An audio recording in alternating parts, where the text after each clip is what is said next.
மக்கள் அனைவருக்கும் வணக்கம்.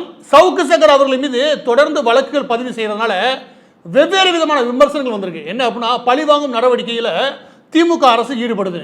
திமுக அரசு பழிவாங்கும் நடவடிக்கையில் ஈடுபடுறதுலாம் ஒரு ஓரத்தில் இருக்கட்டும். ஆனால் வழக்கு பதிவு எந்த அடிப்படையில் நடக்குது, வழக்கு பதிவு செய்ய சொல்லி வரக்கூடிய பெண்களுடைய விவரம் என்ன, அந்த குற்றத்தின் பின்னணி என்ன? ஏன்னா எடப்பாடி பழனிசாமி அவர்கள் ஆரம்பிச்சு சிலர் என்ன பண்றாங்கன்னா, கண்மூடித்தனமா சவுக்கு அவர்களுக்கு ஆதரவு தெரிவிக்கிறாங்களே, அதுல அவங்க சொல்லக்கூடிய விஷயம் என்ன அப்படின்னா, கருத்து சுதந்திரத்துக்கு எதிரானது, இல்லாட்டி பத்திரிகை சுதந்திரத்துக்கு எதிரானது, இந்த விதமான கருத்துக்களை முன் வச்சு சவுக்கு சங்கர் அவர்கள் மீது பதியக்கூடிய வழக்குகள் இருக்கு இல்லையா, அதை விமர்சனம் பண்றாங்க.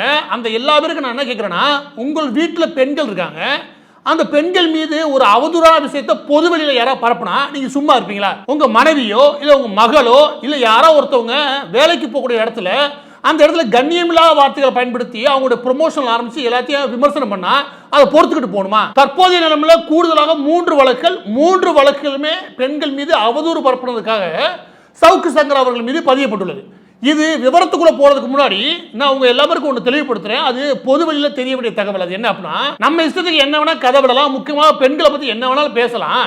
அந்த 4ஆம் தர பேச்சு இருக்கு இல்லையா, அந்த 4ஆம் தர பேச்சை பேசிட்டு நம்ம எதை எதிர்கொள்ள முடியும் அப்படின்ற எண்ண போக்கில் இறுதியும் வச்சுக்கவே, இங்கே சட்ட ரீதியாக நீங்க என்னென்ன பிரச்சனைகளை எதிர்கொள்ள வேண்டியிருக்கும் அப்படின்னா, பொதுவாக ஐபிசிக்கு கீழே 294B இது என்ன அப்படின்னா, பொது இடங்கள்ல நீங்க அநாகரிகமா பேசுறது, முக்கியமாக பெண்களுக்கு எதிராக அநாகரிகமா பேசுறது. 354D அதிலே வச்சிருக்காங்க. இதுதான் புதிதாக சவுக்கு சங்கர் விவகாரத்தில் வரக்கூடிய முக்கியமான வழக்கு பிரிவு. அதை ஓரமா வைக்கணும், அதுக்கப்புறம் வரேன். அதுக்கப்புறம் 506 அதுக்கப்புறம் 509 ரெண்டு வரும். அது என்ன அப்படின்னா, பெண்கள் மீது, தனிப்பட்ட பெண்கள் மீது ஒழுக்கம் இருக்கு இல்லையா, அந்த ஒழுக்கத்தின் மீது நீங்க கேள்விகளை எழுப்புறது. அதுவும் இந்த 506 கீழே எது கடுமையான தண்டனை அப்படின்னா, வேலை செய்யக்கூடிய இடத்துல உடைய பெண்கள் இருக்காங்களே, அந்த பெண்களுடைய நடத்தை இல்லாட்டி அவங்க இதனாலதான் இந்த காரியத்தை சாதிச்சுக்கிட்டாங்க அப்படின்னு நீங்க கதை இழந்து பேசினாலே உங்கள் மீது வழக்கு பதிவு செய்யப்படும். அதுவும் கடுமையான குற்றம், 5 வருஷம் ஜெயிலுக்குள்ள போயிருவீங்க. 506 அதுக்கு 509 ஒன்று இருக்குது. அது என்ன அப்படின்னா, எப்போ இந்த 506 சேர்த்து இந்த 509 வரும். அது ஏன்னு கேளுங்க. அது என்ன அப்படின்னா, கூடுதலாக 3 வருஷம் ஜெயில் தண்டனை அனுப்புறதுக்கு ஏதாவது செய்கை ரீதியாவோ இல்லாட்டி நீங்க வார்த்தை ரீதியாவோ நீங்க கூடுதலாக பெண்களுடைய கண்ணியத்தை கெடுக்கிறீங்க அப்படின்னா, செய்கை ரீதியா கையோ கண்ணோ வாயோ நாக்கோ ஏதோ ஒரு செய்கை ரீதியா பண்ணி வச்சுக்குவேன், கூடுதலாக 3 வருஷம் உள்ள போயிருவீங்க. எனவே 506 சேர்ந்து இந்த 509 வரும். நீங்க பேசினா மட்டும் கிடையாது, செய்ய செஞ்சாலே, வேலை பார்க்கக்கூடிய இடத்துல பொது இடங்கள்ல பெண்களுக்கு எதிராக நீங்க செஞ்சீங்கன்னா இந்த செக்ஷன்ஸ்ல உள்ள வந்துடும். இது எல்லாமே தற்போது திருச்சி, சென்னை, அதுக்கப்புறம் சேலம், இந்த 3 இடங்கள்ல வெவ்வேறு பெண்கள் கொடுத்த புகாரின் அடிப்படையில் சவுக்கு சங்கர் மீது வழக்கு பதிவு செய்யப்படுது. அதுல கூடுதலாக சென்னையில் சைபர் கிரைம் ஒரு முக்கியமான வழக்கையும் செய்யுது. அந்த வழக்கு என்ன அப்படின்னா, அதுல இருந்து வரேன். அந்த வழக்கின் பின்புலம் என்ன அப்படின்னா, அதுதான் முதலாவது புகார். இன்னைக்கு வழக்கு பதிவு செஞ்சாங்களே, காலை கிரேட் சென்னை போலீஸ் என்ன பண்றாங்கன்னா, அவங்களுடைய வலைத்தளத்தில் ஒரு போஸ்டர் போடுறாங்க. அதுல கூடுதலாக 2 வழக்குகள் சென்னையில பதிவாயிருக்கு.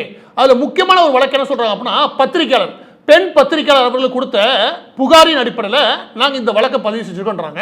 2018 யாரால் கொடுக்கப்பட்டது அப்படின்னா, தற்போது NTTV ப்ராஃபிட்ல வழங்கக்கூடிய சீஃப் எடிட்டர் சந்தியா ரவிசங்கர் அவர்களால் கொடுக்கப்பட்டது. எப்ப? 2018 கொடுத்த ஒரு புகாருக்கு தற்போது வந்து வழக்கு பதிவு செய்யறாங்கன்னா, அப்ப உள்நோக்கம் இருக்குதானே, இந்த மாதிரி பேசி தெரியக்கூடாது. என்ன புகார் பேசணும்? 2018 சந்தியா அவர்கள் கொடுத்த புகார் என்ன அப்படின்னா, சவுக்கு ஆன்லைன்.com அப்படின்ற இணையதளத்தில் அவருடைய எக்ஸ்டென்ஷன் URL லிங்க் வந்து 15291, அதாவது அவங்க 15291 ஐடிக்கு கீழே ஒரு முக்கியமான கட்டுரை ஒன்று வெளியிடுறாரு.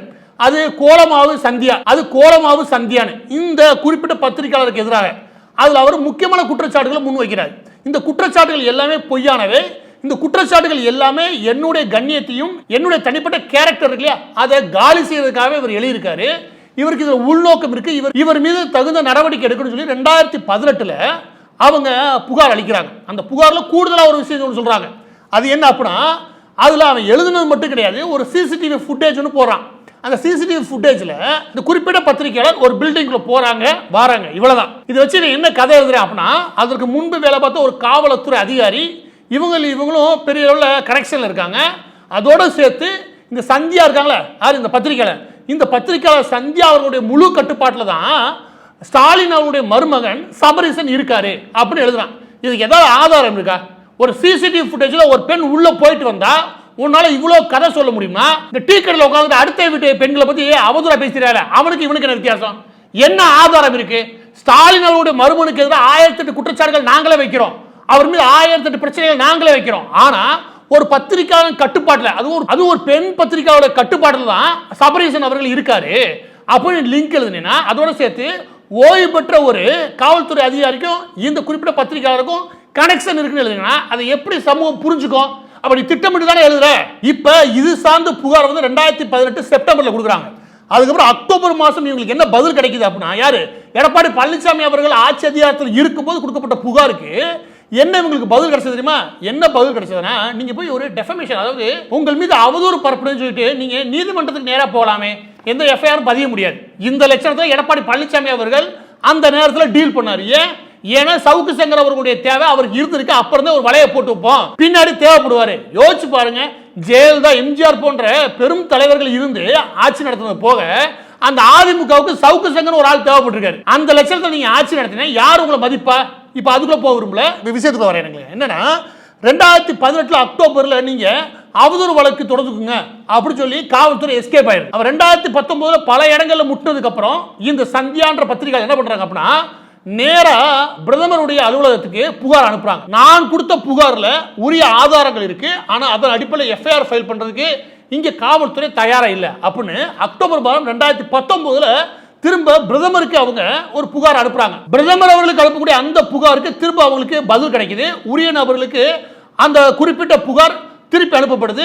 அப்பையும் போதிய நடவடிக்கை இல்லை. இப்படியா தொடர்ந்து இழுக்கப்பட்ட இந்த வழக்கு இன்னைக்கு ஒரு முடிவுக்கு வருது. என்னன்னு, சவுக்கு சங்கர் அவர்கள் மீது தற்போதைய நிலைமையில மீண்டும் அவங்க புகார் கொடுக்குறாங்க. நான் கொடுத்த இந்த புகார் குறிப்பிட்ட புகார் பெண்டிங்ல இருக்குது, அதன் மீது உரிய நடவடிக்கை எடுக்கணும் அப்படின்னு சொல்லி புகார் கொடுக்குறாங்க. உடனே சென்னை காவல்துறை என்ன பண்றாங்கன்னா அதன் மீது வழக்கு பதிவு செய்யறாங்க. இன்னைக்கு இவ்வளவு வேகமா வேலை பார்க்கறாங்களே, நேற்று வேலை பார்த்துக்க வேண்டியதானே. இப்படி வேணா நம்ம பேசலாம், ஆனா வழக்கு பதிவு செய்யக்கூடாதுன்னு சொல்ல முடியாது. ஏன்னா வழக்கு பதிவு செஞ்சது நியாயமானது. இதுல கூடுதலா சில விஷயங்கள் சொல்றீங்க. என்ன அப்படின்னா, அந்த நேரத்தில் சந்தியா கொண்டு போய், அந்த பத்திரிகை சந்தியா கொண்டு போய் காவல்துறையிட்ட புகார் கொடுக்கும்போது கிண்டலா கேலியா அதையும் கேலி பண்ணி எழுதின நபர் தான் இந்த சவுக்கு சங்கன்ற நபர். நான் எந்த வழக்கையும் பார்ப்பேன், இந்த திமிர்த்தன பேச்சு மட்டும் அதிகமாகவே இருக்கும். வாய்ச்ச விடாது, சும்மா வாய்ச்ச விடாது. அப்படிப்பட்டவர் அந்த பதிவு ஒன்று சொன்னலாம், சவுக்கு ஆன்லைன் எக்ஸ்டென்ஷன் பண்ணி ஒரு கட்டுரை போடுற, அந்த கட்டுரை எதுக்கு நீக்கணும்? அந்த கட்டுரையை நீக்கியிருக்காரு, அதுக்கான ஆதாரத்தை நான் இங்கேயே வைக்கிறேன், நீங்க அதையும் பார்த்துருங்க. அந்த கட்டுரை நீக்கப்பட்டது மட்டும் கிடையாது, அந்த பத்திரிகையாளருடைய குணாதிசயங்கள் மட்டும் கிடையாது, தொடர்ந்து அவங்களை ட்ராக் பண்ணி அவங்களை அசிங்கப்படுத்திருக்காரு. எனவே நான் முன்பு சொல்லல 294, அதுக்கப்புறம் 506, 509 வேலை பார்க்கக்கூடிய பெண்கள் அவங்களுடைய நடத்தை, அவங்களுடைய ஒழுக்கம், அது மட்டும் கிடையாது அவங்க அவதூறா பேசுறது. இப்படின்னு பார்த்தீங்கன்னா இந்த செக்ஷன் உள்ள வந்துடும். ஆனால் கூடுதலாக இந்த குறிப்பிட்ட வழக்கில் சென்னை காவல்துறை ஒரு கூடுதல் பிரிவை சேர்க்கிறாங்க. அது என்னன்னா 354D. இது எதுக்கு சேர்க்கிறாங்க அப்படின்னா, ஒரு பெண் ரொம்ப முக்கியம். ஒரு பெண்ணை நீங்க தொடர்ந்து பின்தொடர்றீங்க, இல்லாட்டி அவங்கள உளவு பார்க்குறீங்க, அவருக்கு விருப்பத்துக்கு மாற அவங்க தொடர்ந்து நீங்க தொந்தரவு பண்ணிக்கிட்டே வச்சுக்கவே இந்த வழக்கு வரும். இதையும் சேர்த்து சொல்றேன். இதையும் பதிவு செய்யறாங்க அப்படின்னா, சவுக்கு சங்கர் அந்த ஆர்டிக்கலோட நிக்கல, இந்த பத்திரிகை சந்தியாவை தொடர்ந்து அவதூறா ஃபேஸ்புக் முழுவதும் எழுதியிருக்காரு. இப்படி எழுதிக்கிட்டு தெரிஞ்சா வழக்கு பதிவு செய்வாங்களா மாட்டாங்களா? இந்த வழக்கு பதிவு செய்ய சொல்லி கேட்டுக்கிட்டது வேற யாரும் கிடையாது, சவுக்கு சங்கர் தான். இங்க போட்டு பாண்ட அந்த லேடி 4 வருஷம் அலைஞ்சு இன்னைக்கு தான் வழக்கு பதிவு ஆயிருக்கு.